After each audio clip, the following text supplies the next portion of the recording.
Convidamos agora para proferir a palestra Ações e Serviços de Saúde a palestrante Ana Emília Costa de Carvalho.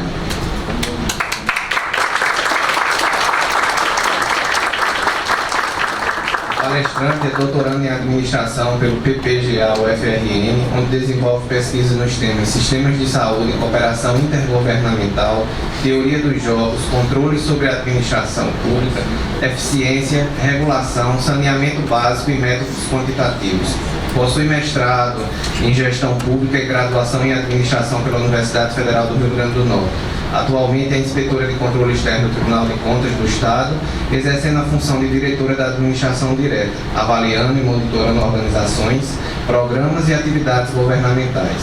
Anteriormente, integrou a assessoria técnica da Secretaria de Estado da Saúde Pública e exerceu a função de assessora de gestão empresarial da Companhia de Águas e Esgotos do Rio Grande do Norte, CAERA.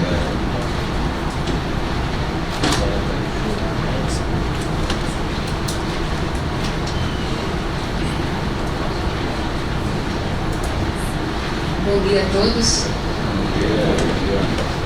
Só um minuto, deixa eu... Prefiro assim. Bem, gente, inicialmente eu gostaria de agradecer muito a presença de todos vocês aqui.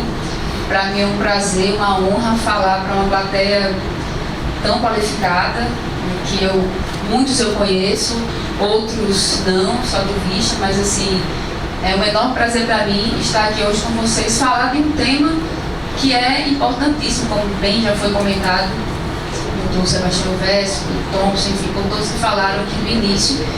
E é um tema que eu estou me desafiando a estudar agora também no doutorado, por considerar uma política pública de grande impacto, de extrema relevância para a sociedade. Então eu penso sempre em atuar de forma que possa contribuir para a melhoria da qualidade de vida das pessoas, dos resultados da administração pública, porque quando resolvi entrar na administração pública foi com essa intenção. É assim que eu sou feliz atuando na administração pública, e agora no controle externo. Bom, inicialmente a gente vai passar hoje nesse evento tentando responder 4 questões que eu coloco para vocês. A primeira delas é: por que falar sobre ações e serviços públicos de saúde? Talvez seja mais fácil de responder, e a que já começou a ser respondida aqui por todos vocês, estando aqui hoje. Depois, o que são ações e serviços públicos de saúde? É tentar delimitar isso no contexto que a gente vive. Em seguida, como o SUS, o Sistema Único de Saúde, está desenhado para ofertar essas ações e serviços de saúde à população. E, por fim, responder se a atuação do controle externo pode contribuir para o aperfeiçoamento das ações dos serviços públicos de saúde. Essa é a nossa agenda para hoje, e eu tenho certeza que vai ser bastante prazeroso discutir isso com vocês. Começando pela questão mais fácil, eu fiz questão de perguntar isso, porque na vida da gente tudo são escolhas, né? Acho que vocês concordam. Todo mundo que está aqui hoje está, vamos dizer assim, em um trade-off. Poderia estar em outro lugar e escolheu estar aqui. Todos nós. E se a gente está aqui, é por alguma razão, por algum motivo. Eu elenquei aqui 3 motivos para desfrutarmos do dia de hoje. O primeiro deles, vocês vão me ajudar a responder. Quem aqui já utilizou serviços, ações do Sistema Único de Saúde? Todo mundo se vacinou já? tem aquela marquinha, todo mundo já participou de alguma campanha de promoção à saúde, foi beneficiado de alguma maneira com o trabalho da vigilância em saúde. Então, eu acredito que todos nós somos usuários do SUS. Ou já utilizamos, ou estamos utilizando agora, ou temos o potencial de utilizar em algum momento das nossas vidas. Então, a partir daí, já deve nos interessar tratar do tema de ações e serviços públicos de saúde.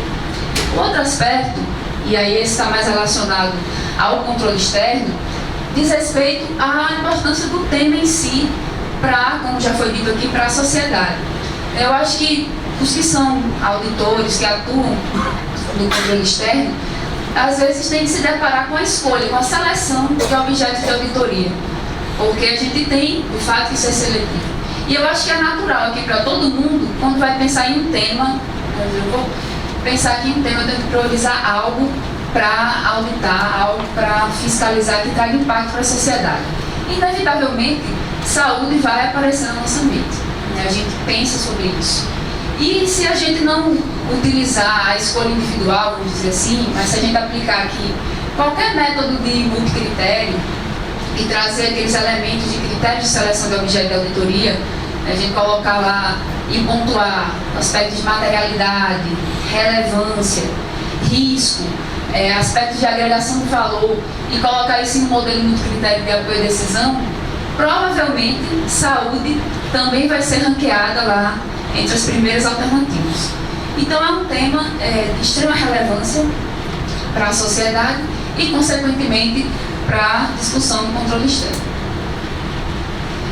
E aí, por fim, eu queria elencar aqui uma outra razão para a gente estar aqui hoje, que é essa nossa realidade de que nem sempre os tribunais de contas, enfim, as instituições de controle conseguem definir equipes especializadas em determinados temas.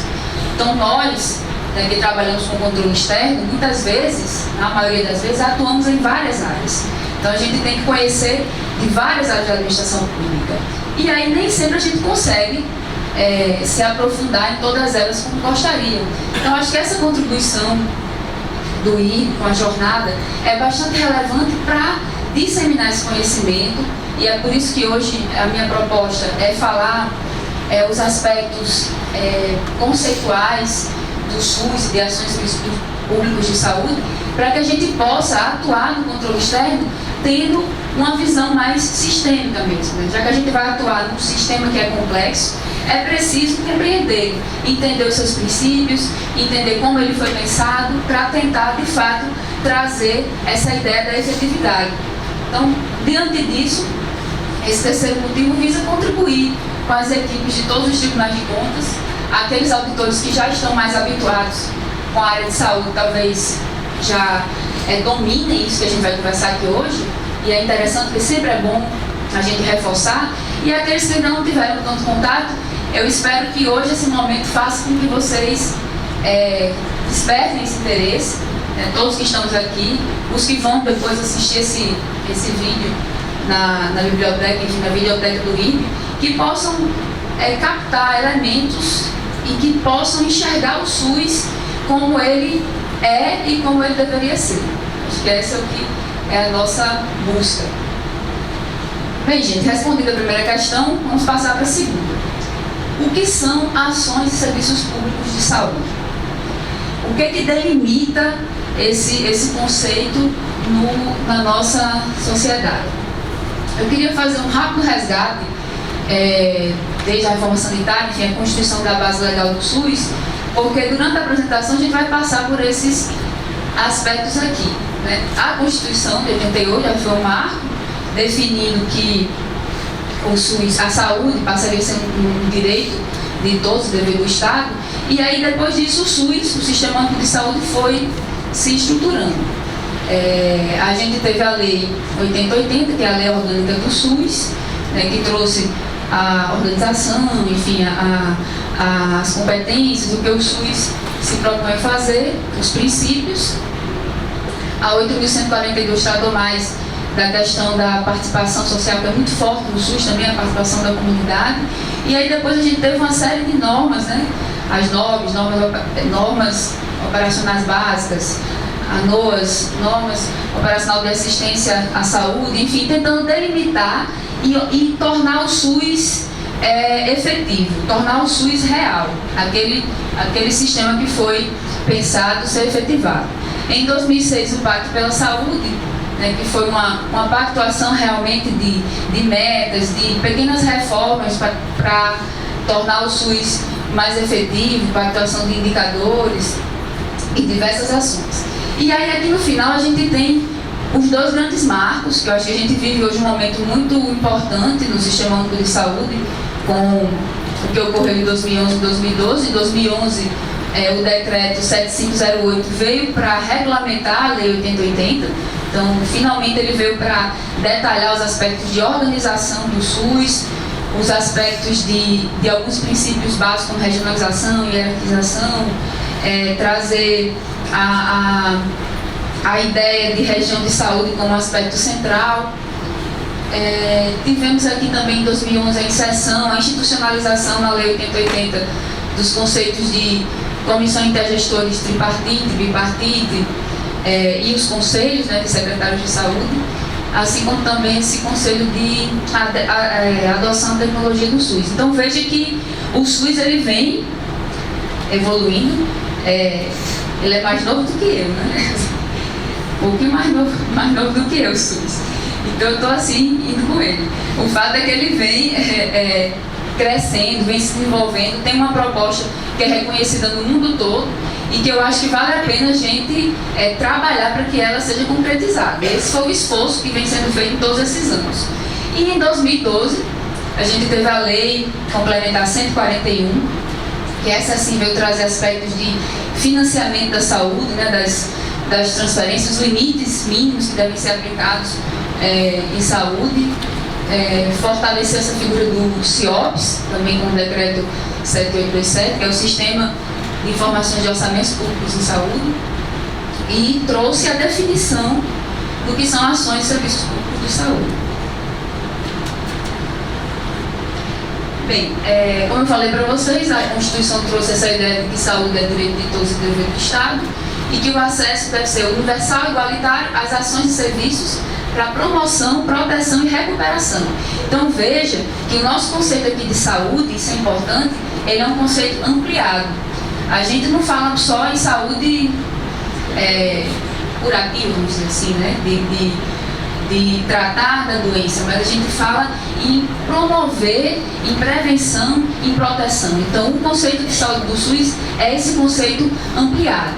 E ela também disse que essas ações e serviços públicos seriam constituídos num sistema único, mas não detalhou, claro, quais seriam essas ações.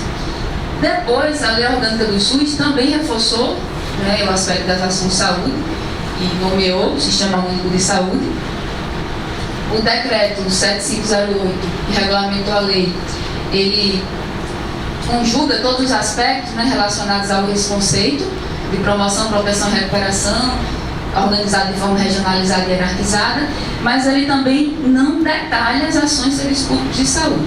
Embora o decreto traga a figura da RENASES, a gente já tinha a RENAME, que é a relação de medicamentos, o decreto busca aperfeiçoá-la e traz a figura da RENASES, que é a Relação Nacional de Ações e Serviços de Saúde. Bem, é o que a gente quer saber aqui. Só que o decreto, em 2011, trouxe isso, mas a primeira versão da RENASES só foi publicada com a portaria 841 em 2012. Então, quem de fato trouxe uma definição mais clara do que seria e do que não seria ações de serviço público de saúde foi a Lei Complementar 141. Ela limitou o que poderia ser considerado despesa com ações de serviço público de saúde para fins do cálculo daquele valor mínimo que deve ser aplicado no serviço de saúde. Então ela disse que essas ações elas têm que trazer promoção, proteção e recuperação da saúde, devem estar de acordo com os princípios do SUS, devem ser ações de acesso universal, igualitário e gratuito, ou seja, não pode ser algo pontual, específico, em conformidade com os planos de saúde, de responsabilidade específica do setor de saúde, porque antes existia essa ideia ou possibilidade de considerar que aquelas áreas que são determinantes de saúde, que têm algum impacto na saúde, o investimento nessas áreas ou a despesa nessas áreas talvez pudesse ser computada também como despesa de saúde. E aqui ela limita, né? Ela limita as ações de responsabilidade do setor de saúde.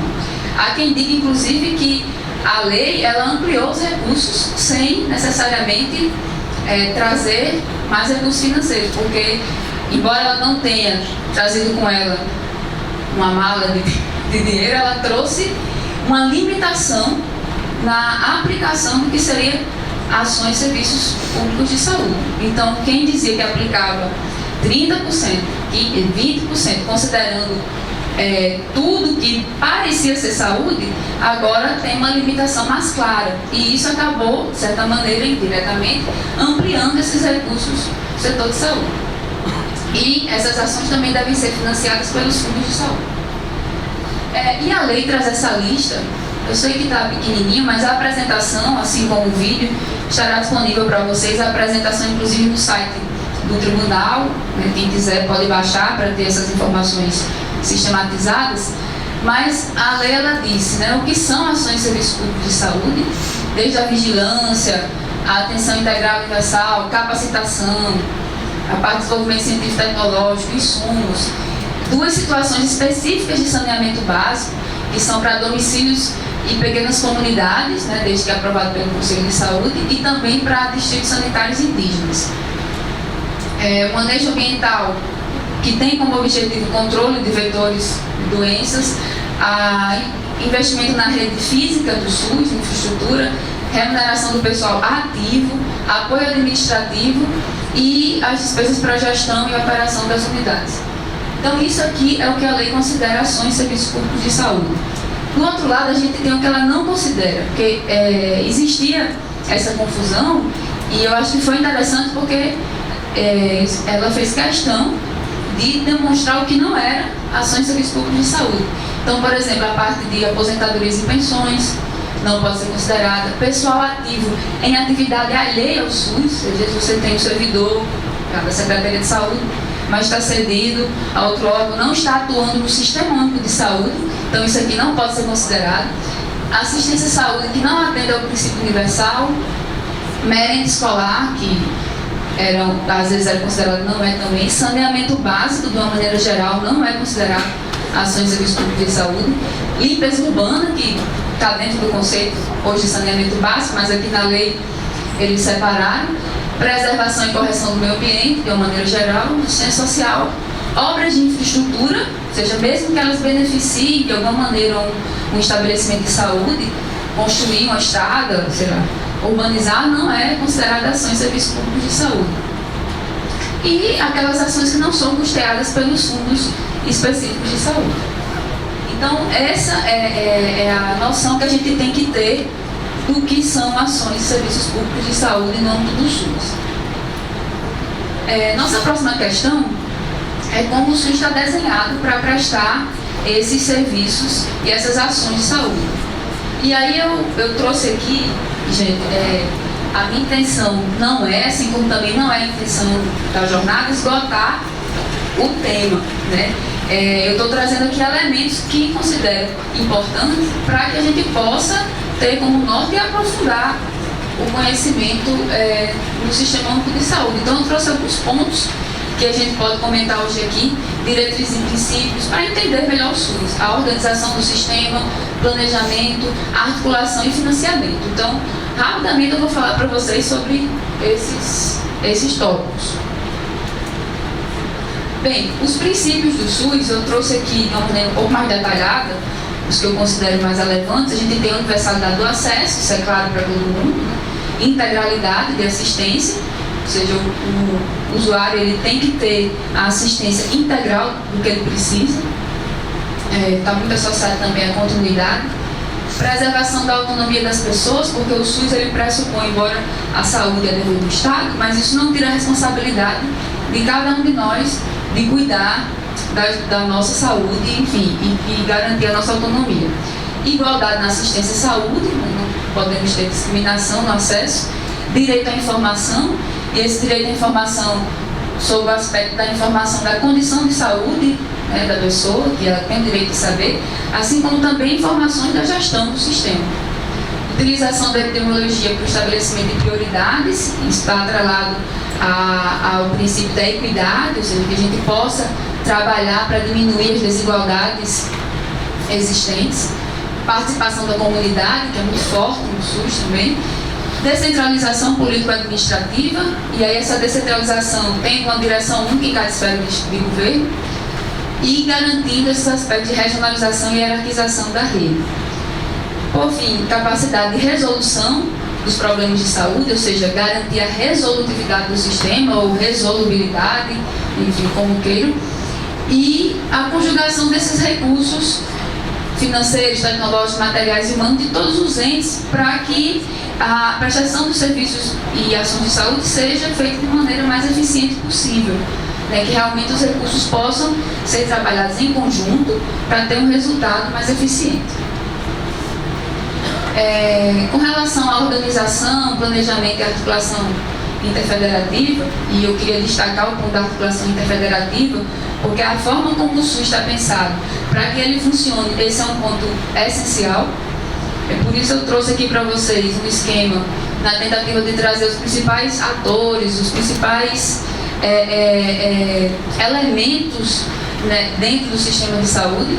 Então a gente tem aqui um sistema que conta com a União, né, na Direção Nacional do SUS, pelo Ministério da Saúde, o Estado, né, com a Secretaria Estadual de Saúde, e é importante a gente ter essa noção porque às vezes a gente está auditando uma Secretaria de Estado, uma Secretaria Municipal, e precisa entender onde ele está inserido dentro do sistema. Eu acredito muito em avaliações baseadas em contexto, em avaliações sistêmicas.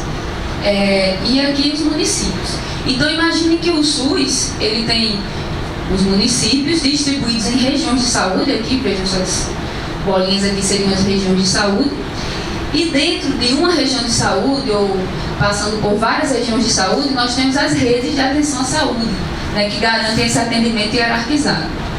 Aqui é a parte da gestão interfederativa, vamos dizer assim, com as comissões intergestores, que são comissões onde são feitas as negociações entre os entes, as pactuações para definir a organização e o funcionamento dessas ações de serviços públicos de saúde, né? E aí isso com efeitos administrativos e operacionais claros que fazem com que o SUS funcione. Então nós temos a Comissão Intergestores Tripartite, que é no âmbito, né, União, Estado e Municípios, a Bipartite no âmbito do Estado e dos seus municípios, e a Comissão Intergestores Regional, que já foi institucionalizada com o Decreto 7508, e que é uma comissão no âmbito da região de saúde, os municípios da região de saúde. Então as pactuações ocorrem para que o SUS funcione com a integração de todos os entes. Aqui abaixo nós temos os conselhos de secretários, né, os conselhos de secretário estadual de saúde, o CONASEMES, que são os secretários municipais, o COSEMES e os conselhos nacional de saúde, estadual e municipal. Eu destaquei aqui algumas competências só para reforçar com vocês que a Direção Nacional do SUS, né, ela tem essa responsabilidade de cooperar técnico e financeiro com os entes e promover a descentralização, e está mais voltada para a alta complexidade. A direção estadual também tem essa responsabilidade de descentralizar o sistema para os municípios, e ela tem um papel muito mais também de apoio técnico e financeiro, mas de articulação, assim, muito mais de articulação e não de execução. Que isso às vezes se confunde muito. Às vezes a gente vê a Secretaria de Estado, por exemplo, sendo cobrada ou se posicionando às vezes para execução, para prestação de serviços, quando o papel dela é muito mais de articulação. E aí sim, os municípios que têm esse papel claro de execução dos serviços das ações de saúde.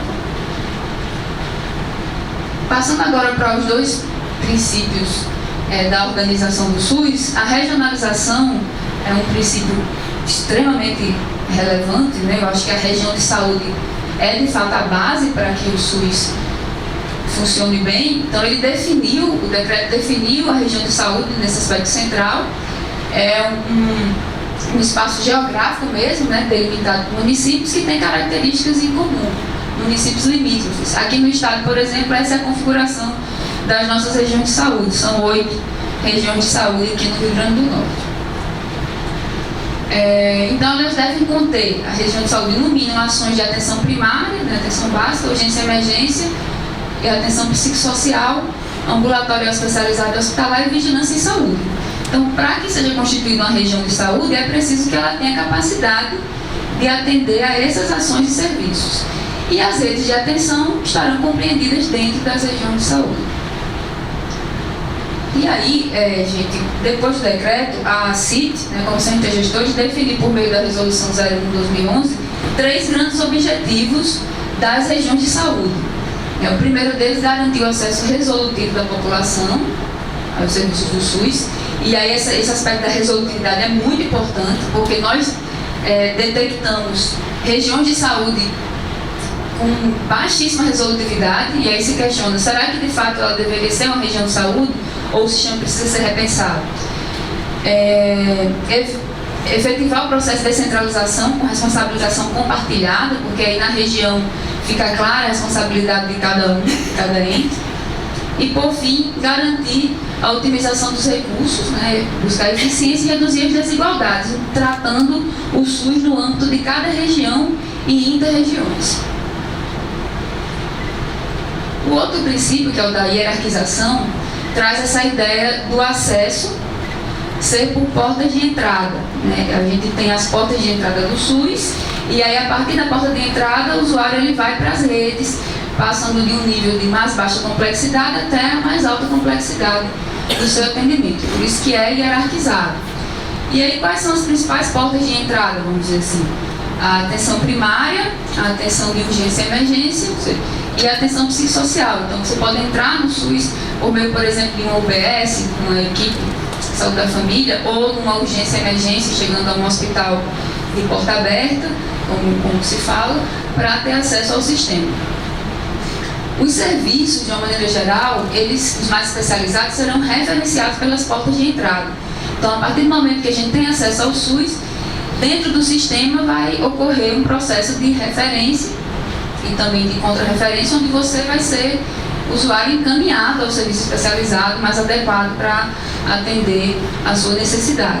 E isso aqui deveria ser, eu digo deveria porque hoje ainda é um ponto crítico do SUS, ser ordenado pela atenção primária, ou seja, a atenção primária como porta de entrada deveria ter a capacidade de ordenar toda a prestação dos serviços do SUS, garantindo assim a continuidade do cuidado, né, durante toda a rede.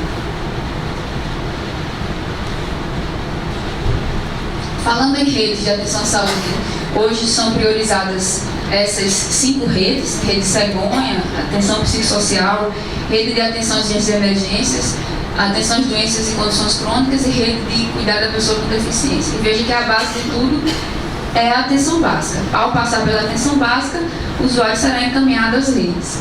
E aí as redes passam por todas as áreas do Sistema Único de Saúde.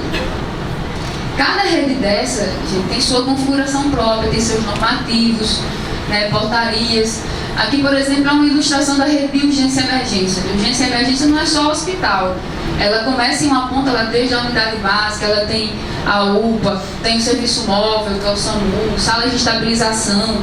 Então, quando a gente vai fazer um trabalho de auditoria, por exemplo, em uma dessas redes, é fundamental se aprofundar em como a rede está desenhada para saber se ela está funcionando adequadamente. Eu trouxe só como exemplo essa portaria aqui, é uma portaria de 2013 que traz a Política Nacional de Atenção Hospitalar. Então é uma portaria que detalha apenas o componente hospitalar da rede de atenção à urgência. O mais interessante do SUS é isso. Tem muita coisa para a gente conhecer sobre o SUS, para a gente estudar, se aprofundar. Acho que é por isso que eu sou muito motivada para estudar o Sistema Único de Saúde, porque realmente é um mundo a ser desbravado. Então, quando nós estávamos realizando uma auditoria na rede hospitalar, que eu vou comentar com vocês, a gente trabalhou na auditoria com uma consulta pública dessa política aqui, até trazendo alguns elementos e alguns pontos-chave que nós acreditávamos que seriam consolidados na política acabaram não sendo, por exemplo, o número de leitos. A doutora Vera que sabe, o número de leitos mínimo, né, 50 leitos de um hospital, e acabou a política sendo feita de uma forma diferente. E aqui a Política Nacional de Atenção Básica, que também é extremamente relevante no contexto do SUS. Bem, aqui é uma figura clássica da estrutura de planejamento do SUS após o decreto 7508. Né, a ideia de planejamento integrado e que deve ser também ascendente, que é outro ponto crítico, né, do SUS. Imagina-se que o planejamento deve partir, por exemplo, dos municípios e ser ascendente até a constituição dos planos mais amplos, mas o que se vê muito é um município mais passivo, mais uma postura de adesão ao que está sendo proposto pelos outros entes do que ele propondo. E aí a gente vai ter a figura dos planos, né, nacional, estadual, municipal, programação anual de saúde, toda baseada nas regiões de saúde, e aí o decreto trouxe a figura do mapa da saúde, que o mapa da saúde existe um sistema, e o mapa da saúde traz todos os detalhes sobre as necessidades de saúde da população, aspectos epidemiológicos, a oferta de serviços existente, a demanda, enfim, esse mapa é fundamental para o desenvolvimento do planejamento. Embora nem todos os entes tinham já o seu mapa da saúde, é uma coisa que está em construção. Aí a gente tem os relatórios de gestão e o planejamento da saúde combina no contrato organizativo da ação pública, que é o COAP. Eu deveria combinar, porque deveria.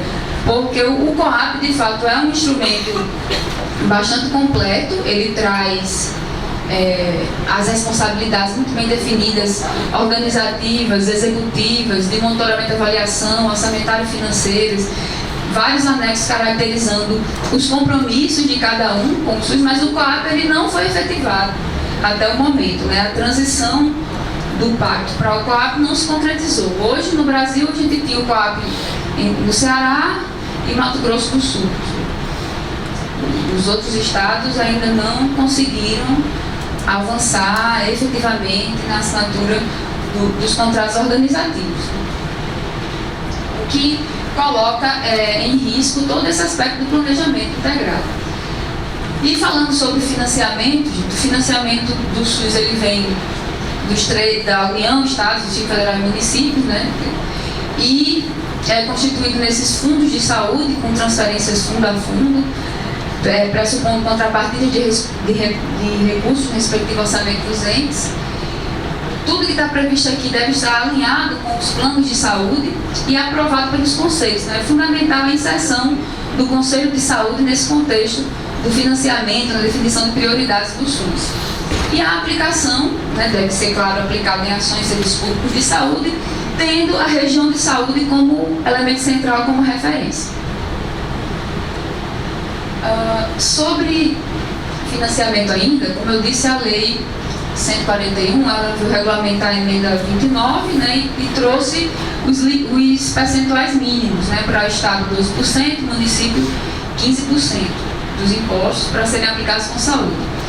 Só que aí ela trouxe essa regra aqui, que a União deveria aplicar o valor aplicado na legislação anterior mais uma variação do PIB. Só que recentemente, com a promulgação da emenda constitucional 86 de 2015, foi aprovada agora, e na Constituição está, que a União deve aplicar um percentual sobre a receita corrente líquida do respectivo exercício, não podendo ser inferior a 15%. Então, delimitou aí também um percentual de 15%. Isso é bem recente.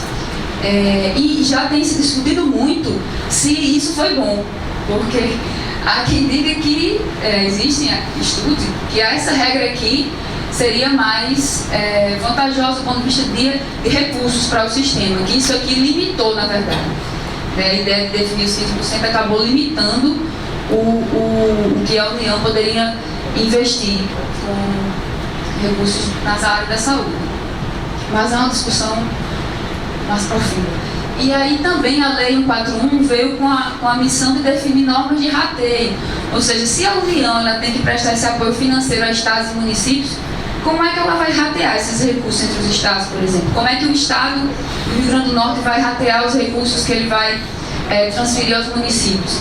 Então, já existiam regras de rateio na Lei 8080, aspectos epidemiológicos, demográficos, de desempenho, e a Lei 141 delimitou, reforçou alguns, né, e acrescentou outros. Então, principal necessidade de saúde da população, nessas 4 dimensões, epidemiológica, demográfica, socioeconômica e espacial, e a capacidade de oferta e ações de serviço. Ou seja, a ideia é transferir recursos para quem de fato possa prestar esse serviço.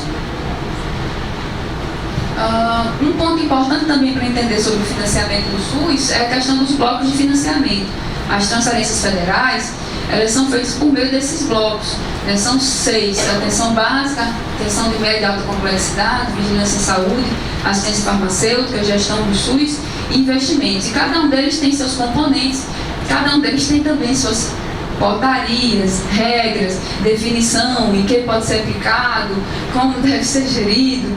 Então, realmente é preciso se aprofundar no tema. Eu trouxe apenas para conhecimento de todos que a gente deve enxergar os recursos do SUS com esse olhar também dos blocos e sabendo da vinculação dos recursos, em que realmente eles podem ser utilizados. A lei também prevê a questão da prestação de contas, né, dos relatórios, já estava previsto pela LRF, pela Lei de Responsabilidade Fiscal, mas os relatórios, o REL, o relatório quadrimestral, o relatório de gestão, que é um relatório que seria o principal, né, o relatório anual de gestão, que traz uma avaliação das ações de serviços públicos de saúde, dos indicadores, das metas previstas, aspectos orçamentários financeiros, e que a gente deve acompanhar. E aí não tem como falar de financiamento de saúde sem falar do CIOPS. Né? Todo mundo aqui já usou o CIOPS alguma vez? Não? Algumas pessoas? Vários já usaram, né? Então, como vocês que já usaram, sabem que é um sistema muito importante nesse monitoramento da aplicação dos recursos do SUS. Então, ele está regulamentado, né? Surgiu com essa necessidade de acompanhar a aplicação dos recursos dos percentuais mínimos em ações de serviço de saúde, lá depois da emenda 29 de 2000, e ele se tornou obrigatório, foi fortalecido com a Lei Complementar 141, e aí ele vem sendo cobrado, né, a partir desses outros normativos. Inclusive o decreto 7827 é o que traz os aspectos de prazo, de consequência, suspensão de transferências, caso o sistema não seja alimentado. Que é o que eu queria falar aqui para vocês hoje. Esse é um ponto crítico de auditoria, por exemplo. Né?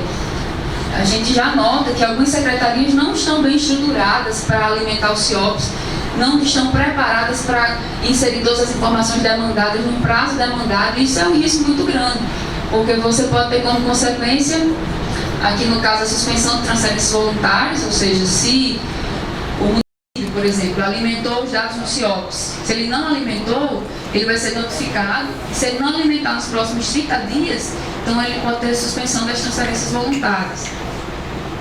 E existe também o caso da suspensão e condicionamento das transferências constitucionais, ou seja, mesma coisa, se ele não alimentou, esse prazo aqui de 120 dias foi dado pelo decreto 8.201 de 2014, apenas para 2014, mas agora já passa a ser 30 dias. Então, se ele não alimentou em 30 dias, vai ter a suspensão das transferências constitucionais. Isso é gravíssimo e a gente já viu próximo de acontecer, porque as secretarias não têm seus departamentos de economia da saúde, nem sempre estão estruturadas e preparadas para compor o sistema. Então, se você não alimentar, ele entende dar o mesmo efeito de você alimentar e não atingir, por exemplo, o percentual mínimo. Se você não atingir o percentual mínimo, no caso das transferências constitucionais, elas são condicionadas, né? Ou seja, elas passam a ser aquele percentual que não foi atendido, no mínimo, passa a ser direcionado diretamente para o Fundo Específico de Saúde, até que o ente consiga, vamos dizer assim, compensar aquele recurso que ele não conseguiu no ano anterior. Quando ele conseguir compensar, aí conclui-se o fim do condicionamento. Se ele não conseguir compensar no prazo estabelecido, mais uma vez, suspensão das transferências constitucionais. Então, é de fato um aspecto muito sério que deve ser olhado com bastante cuidado. Bem, vamos para a última questão. que se a atuação do controle externo pode contribuir para o aperfeiçoamento das ações do serviço público de saúde. Eu digo para vocês que sim, e eu espero que vocês concordem comigo que sim. A gente tem um papel muito importante nesse contexto todo. Deu para perceber que tem muita coisa para ser auditada, para ser avaliada no SUS, né? É um universo imenso e a gente tem que atuar nesse universo. Então, de maneira resumida, eu selecionei alguns aspectos principais. Primeiro, a nossa atuação com uma avaliação continuada quanto aos aspectos diversos, legalidade, legitimidade, economicidade, etc., das ações de saúde. A atuação sistêmica, seletiva e prioritária, ou seja, atuar sempre de maneira seletiva e prioritária e enxergando o sistema. A gente pode dar uma contribuição efetiva, muito forte para o aperfeiçoamento do SUS, esse é meu entendimento. Muito mais nessa ideia de ser mais um olhar, assim como nós temos o controle social avaliando o tempo todo, a gente ter também um olhar que resulte na melhoria do sistema. Para isso, a gente precisa também utilizar ferramentas para esse monitoramento, aplicar as técnicas de revisão analítica, sempre estar trabalhando com os dados do sistema, se antecipando a possíveis problemas, né, e a gente tem ferramentas para isso. Eu aponto a realização de auditorias operacionais como um ponto relevante, porque esse tipo de auditoria ataca aspectos estruturantes e, por ser um sistema complexo, o SUS deve ser atacado em seus aspectos estruturantes. Auditorias coordenadas trazem um valor ampliado para a atividade do controle externo, né? Eu vou dar o exemplo de uma que foi realizada recentemente na área da saúde, mas são auditorias que envolvem vários tribunais ao mesmo tempo e que têm uma atuação muito forte, principalmente em políticas públicas como a saúde, que tem uma capilaridade enorme e ela é tripartite. Então, para ter efetividade, é interessante que você ataque os pontos críticos não só em um município, mas nos municípios, nos estados, na União. Então, é um formato de auditoria muito relevante. E a ampliação das técnicas para análise de sistemas complexos. Em que sentido? Nem sempre, ao tratar de saúde, pelo menos a minha experiência, das vezes que eu atuei na saúde me diz isso, às vezes as técnicas clássicas de auditoria não revelam os pontos mais relevantes. Então é importante ampliar esse universo de técnicas de análise. Eu, por exemplo, agora estou estudando, vou falar do doutorado, um aspecto da regionalização, da articulação interfederativa, como os entes se articulam, e eu estou estudando isso a partir da teoria dos jogos, né, vendo essa questão dos interesses entre os entes e utilizando técnicas como análise envoltória de dados, DEA Game, que é considerando os jogos medir a eficiência das regiões de saúde, e também discutindo com regressão espacial e outros métodos o efeito carona negativo, que é quando você tem um município aqui central que tem uma prestação melhor do serviço de saúde e os municípios vizinhos às vezes acabam se acomodando e fazendo. Já ouviram falar da ambulancioterapia? Esse termo? Todo mundo conhece, né? Então, se todo mundo conhece é porque é um problema real que eu pretendo atacar. Como discutir esse efeito carona negativo e o que a gente chama de importação de ineficiências. Quando às vezes você tem um serviço funcionando bem, mas ele é atacado, vamos dizer assim, por outros, e aí você traz ineficiências a esse serviço. E não tem nem aquele funcionando bem, nem os outros. Então é uma discussão que eu estou travando no doutorado e eu pretendo trazer técnicas que sejam úteis também para o nosso dia a dia do controle externo. Gente, aqui falando sobre essas ferramentas, eu só vou citar algumas, caso vocês ainda não conheçam todas. Por exemplo, o IDSUS, que é o Índice de Desempenho do SUS, é uma ferramenta bastante interessante para a seleção de amostragem, por exemplo, de auditoria. Você tem aqui um índice de desempenho separado por atenção básica, níveis de acesso, efetividade, e tem um índice composto total do índice de desempenho do SUS para todos os municípios, regiões. Então é um banco de dados, apesar do indicador ainda não ser o mais perfeito do mundo, mas qual é o indicador que consegue representar tudo, né? A gente tem que conciliar vários indicadores. Então esse é um indicador importante. e está disponível para todo mundo. A gente tem também as avaliações do PEMAC, do Programa de Melhoria do Acesso à Qualidade da Atenção Básica, que é público, também pode ser consultado com avaliações que a gente pode utilizar como diagnóstico. O CISPACTO, que é um sistema que ainda está em transição nessa transição do PAC para o COAP, que não se efetivou, mas o CISPACTO traz todos os normativos, os indicadores, como os entes têm se desenvolvido nesse sentido. Isso tudo são sistemas que a gente já utilizou aqui em auditorias, por isso que eu estou indicando para vocês, são ferramentas que foram úteis na prática. Né? Essas notas técnicas do DAB, que nos ajuda também para fins de diagnóstico, ela traz todo um detalhamento da oferta de serviços na atenção básica por município, aqui por estado, se seleciona. Então tem muita informação. O SAG-SUS, que é o sistema onde nós podemos consultar os relatórios de gestão quadrimestrais, relatório de gestão anual, você pode acessar e consultar por estado, por município de vários anos e fazer análise a partir desse material.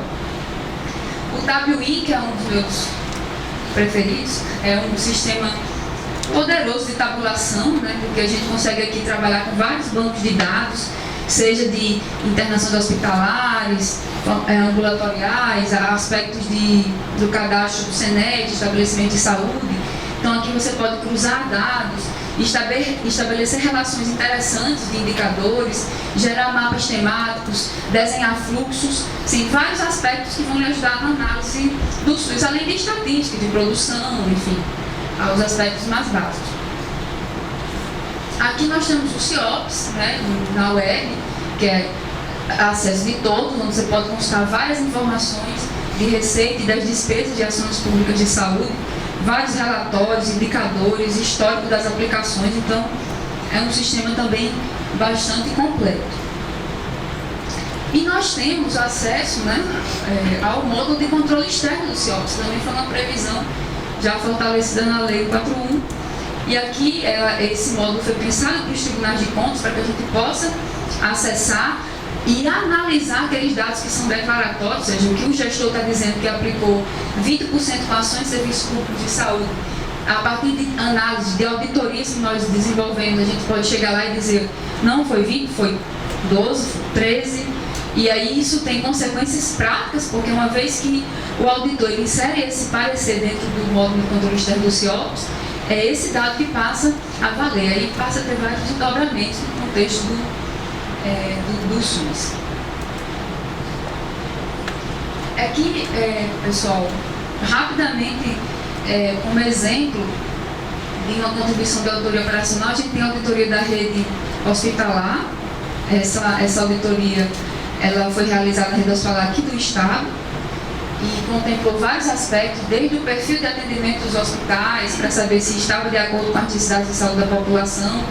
Nós detectamos que não havia uma perfilização adequada e a Secretaria passou a repensar isso aí, a rediscutir. Aspectos relacionados à força de trabalho, né, dimensionamento, a lotação, distribuição, foi discutido.